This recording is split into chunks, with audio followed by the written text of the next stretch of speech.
আজ সেই ঐতিহাসিক 28 অক্টোবর, যে 28 অক্টোবরে পিশাচ লেডি বাহিনী, লেডি খুজনি হাসিনার বাহিনী, যাদের কর্মকাণ্ডের মধ্য দিয়ে বাংলাদেশ একটি কালো অধ্যায়ে পরিণত হয়েছে।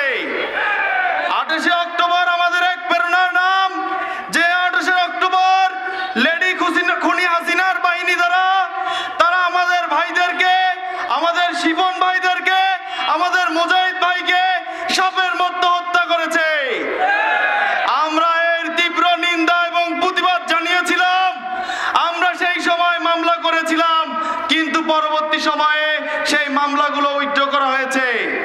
ইন্টারিম গভর্নমেন্টকে দায়িত্বহীন ভাষায় বলতে চাই, অনতিবিলম্বে সেই সব মামলা পুনরায় বিবেচনা করে আবার কোর্টে হাজির করতে হবে।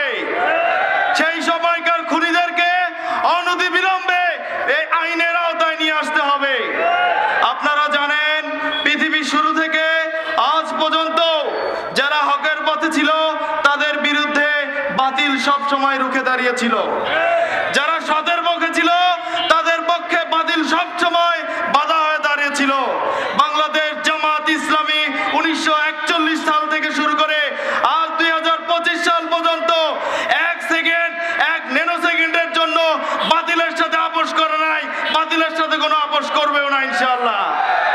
আমরা বাতিলের চোখের সাথে চোখ রাঙিয়ে দেখিয়ে দিয়েছি।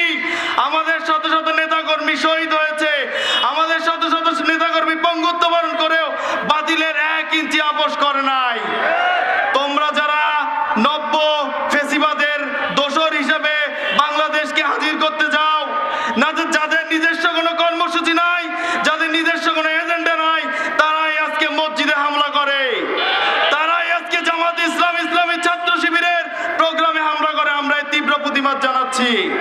তোমরা মনে রেখো, জামাত ইসলাম কোনো খড়কুটো নয় যেটা আগুনে পুড়ে যাবে।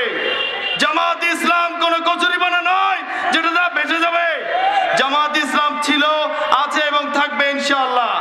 এক আল্লাহ ব্যতীত জামাত ইসলামের নেতাকর্মী আর কাউকে ভয় করে না, করবে না ইনশাআল্লাহ।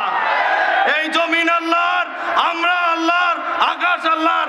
এই জমিনে আল্লাহর আইন বাস্তবায়ন করে জামাত ইসলাম ছাড়বে ইনশাআল্লাহ। আপনারা সবাই রাজি আছেন তো ইনশাআল্লাহ? নারায়ে তাকবীর, নারায়ে তাকবীর। আগামীতে সকল সংগ্রাম এবং সকল আন্দোলনে আপনাদের সহযোগিতা চেয়ে আজকের কথা শেষ করছি। আসসালামু